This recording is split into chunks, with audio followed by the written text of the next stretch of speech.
Pertama kali KIB masuk Jawa Timur ini kita diusir karena kita membawa Anies dia ke Wahabi. Pada malam itu mereka akan mengeluarkan fatwa, yaitu isi fatwanya haram memilih Anies. Jadi kalau ada namanya Gus Miftah menuduh pasangan Anies Baswedan itu dan Caimin itu Wahabi, saya kasih 5 miliar hari ini, bisa ambil. Walhamdulillah, wala ilaha illallah akbar, la haula wala quwata illa billah aliyul azim. Yang saya banggakan calon wakil presiden kita Gus Imin yang telah hadir.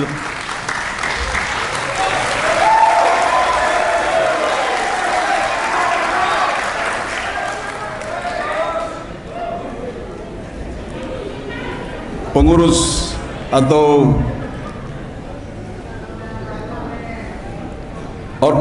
pengurus elit PKB Bapak Fahid Zawzili yang saya mohon berdiri. Pak Fahid.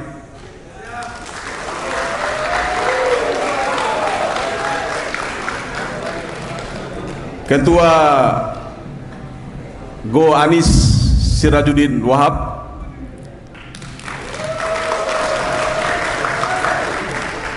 Go Anies itu artinya kader Golkar yang garis lurus dan berdiri tegak kepada Amin.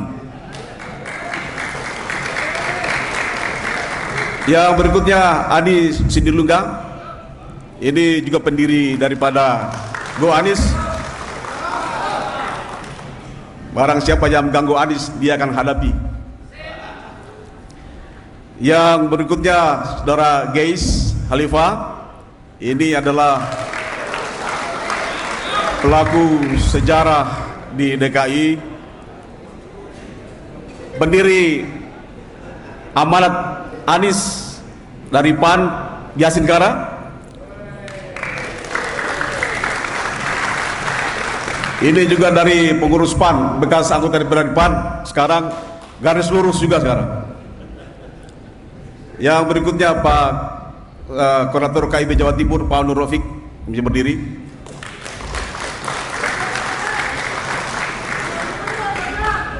Anwar Rafiq ini lebih populer Pak dibandingkan ketua PKB Jawa Timur ini.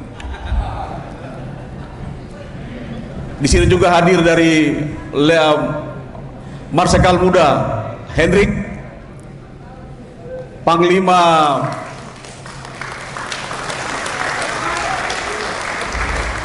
ini diangkat komando pemenangan Amin 1 putaran Jawa Timur.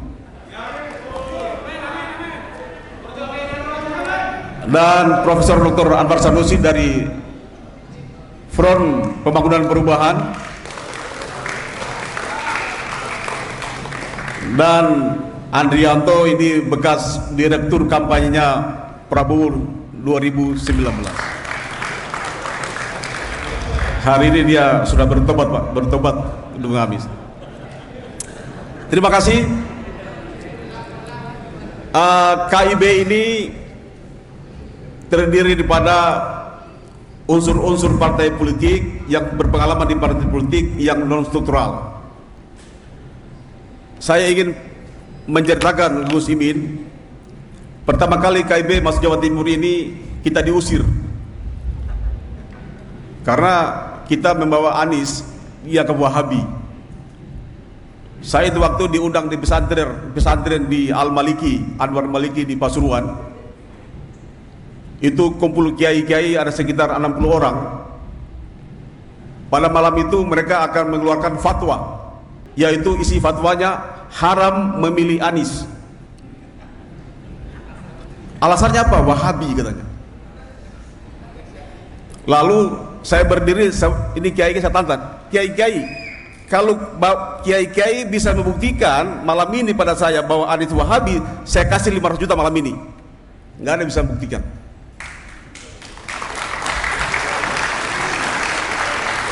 Jadi kalau ada namanya Gus Miftah menuduh pasangan Anies Baswedan itu dan Caimin itu Wahabi, saya kasih 5 miliar hari ini, bisa ambil.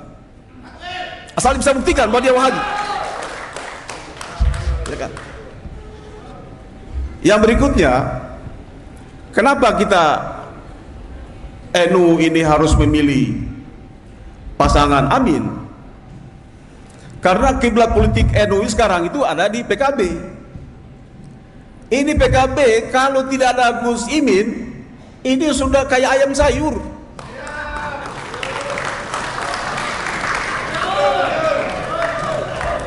Ini PKB kalau bukan Cak Imin yang pimpin, sama seperti juga PBNU sekarang ini nasibnya nanti.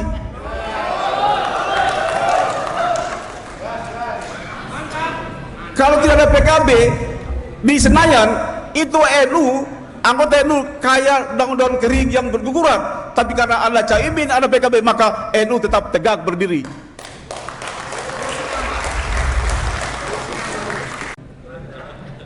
Jadi adalah fardu ain memenangkan pasangan Amin. Kenapa ini kita harus memenangkan pasangan Anies Rashid Baswedan dan Abdul Muhaimin Iskandar? Pertama adalah capres Amin ini bukan capres sembarangan. Ini capres plus. Kenapa dikatakan capres plus? Pertama, capres Anies dan Muhaimin ini adalah membawa gagasan perubahan. Perubahan untuk keadilan sosial, kemakmuran masyarakat, keadilan dari Sabang sampai Merauke, keadilan masyarakat dari Pulau Rote sampai dari Pulau Miangas sampai Pulau Rote. Keadilan hari ini tidak dinikmati oleh masyarakat. Bayangkan Gus Imin di dalam anggaran 2024 itu anggaran ketahanan perlindungan sosial 468 triliun. Saya kira Bapak tahu di MPR ini ketahanan pangan perlindungan sosial 469 triliun. 10 juta orang diberikan untuk PKH, penerima keluarga harapan, 10 juta nilainya. Dan ini ngaku-ngaku bahwa ini dari Jokowi.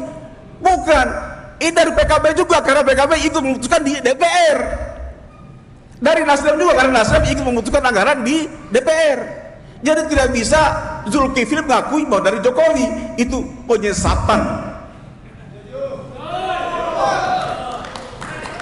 Yang kedua, 469 triliun ini digunakan untuk bansos 18 juta orang Cak Imin. Tapi ngaku-ngaku lagi minyak gorengnya dikasih gambar capres 02, ngakunya Zulkifli ini dari Jokowi. Bukan, ini juga dari PKB di DPR, dari Nasdem di DPR, dari PKS di DPR. Jadi ini milik bersama. Jadi tidak bisa diakui sebagai miliknya Jokowi. Kalau ini dipolitisasi berbahaya. Jadi oleh karena itu masyarakat KIB hari ini ada seluruh kecamatan, sampaikan kepada masyarakat bahwa bantuan sembako dan tempat sosial itu ada kontribusinya PKB, PKS dan Nasdem juga. Ya.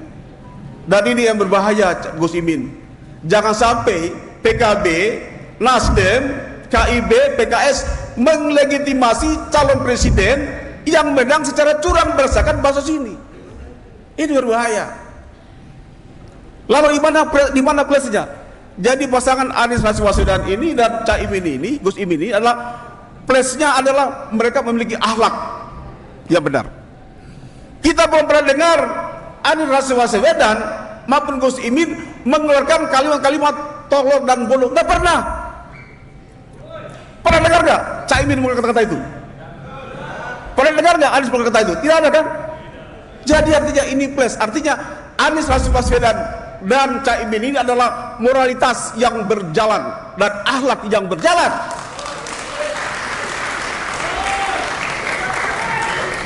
Ini terjadi.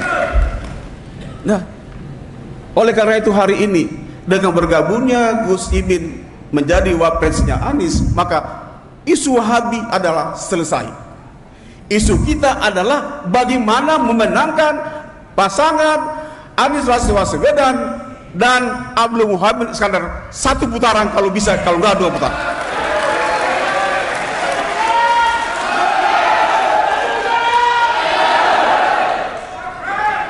Jadi ini, itu plusnya. Yang lain nggak punya.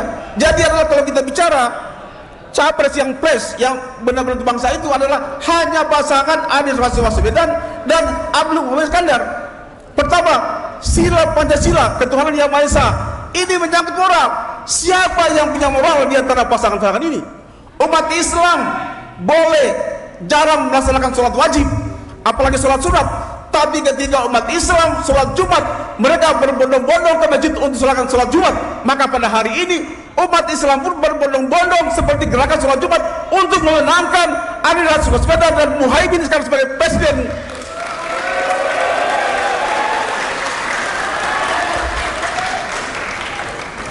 Jadi Caimin, kami bersyukur KIB Caimin menjadi cawapres Anies.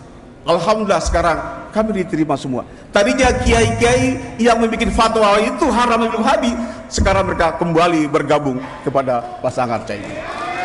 Ada di sini Kiai Mas Mansur, ada Kiai Abdul Rahim dari Mojokerto. Dulu kita ditolak, Pak. Ditolak, sekarang di hadis dibaca doa, alhamdulillah. Tepuk tangan untuk Kiai Haji Abdul Rahim. Dan yang terakhir, Gus Imin, KIB minta pesan. Lagi-lagi KIB itu tidak meminta jabatan. Kalau Anies Baswedan, Muhaimin Iskandar menjadi presiden, KIB tidak minta dibayar dengan jabatan, tidak minta dibayar dengan kekuasaan, tidak minta dibayar dengan pemerintah, tapi adalah bayarlah KIB dengan adilkan masyarakat dan bikin keadilan untuk masyarakat, untuk kejar masyarakat. Dan yang kedua, Gus Imin, perlu juga diperhatikan bahwa kemiskinan 9% Indonesia ini, itu kebanyakan adalah orang NU. Kebanyakan orang NU. Oleh karena itu, kemiskinan absolut atau kemiskinan yang turun-temurun, kemiskinan diwariskan itu dialami juga orang NU. Itu harus dihentikan. Bagaimana cara menghentikan kemiskinan dinasti turun-temurun? Itu harus memanfaatkan masyarakat desa dan kecamatan. Yang ketiga yang perlu kita minta juga, bahwa Caimin harus punya gagasan perubahan. Itu artinya adalah harus hijrah. Tidak bisa lagi membandingkan antara Orde Baru dengan Orde Reformasi. Salah. Yang sekarang kita bandingkan adalah Ordenya Jokowi, gerusa-gerusu. Namanya Orde gerusa-gerusu. Orde Baru tidak pernah melanggar undang-undang.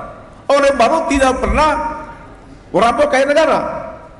Tapi sekarang undang-undang pun disesuaikan untuk kepentingan pribadinya. Sementara zaman Orde Baru tidak pernah Pak Harto itu membuat undang-undang untuk kepentingan keluarganya, untuk kekuasaan, tidak. Baru kali ini presiden, kita sebut namanya Orde gerusa-gerusu, ya kan, yang merubah undang-undang untuk kepentingan pribadinya. Ini harus dihentikan. Yang terakhir, Gus Imin, agar menciptakan pengusaha-pengusaha baru minimal 2.500 orang setiap tahun. Itu perubahan. Jadikan pengusaha-pengusaha ini dari desa-desa, dari NU, dari Muhammadiyah, dari mana saja, tapi negara harus memfasilitasi untuk jadi pengusaha-pengusaha tersebut. Dan berikutnya adalah hentikan, Gus Imin, moga-moga ini terpilih, hentikan pembangunan pemukiman eksklusif yang berbasis etnis kayak di PIK. Itu di PIK, tanah negara, laut, diuruk. Itu adalah tanah negara dikonversi menjadi tanah pribadi atau tanah korporat. Ini harus dihentikan. Jangan ada lagi pembangunan eksklusif dengan cara hanya menggunakan izin dari negara, dan izin ini dijaminkan di bank, baru dia buka, dia bangun perumahan. Ini adalah salah, dan ini ancaman geopolitik. Seperti cara-cara yang ada di Rembang. Ini Caimin harus dihentikan. Saya kira dari saya, terima kasih. Wassalamualaikum warahmatullahi wabarakatuh.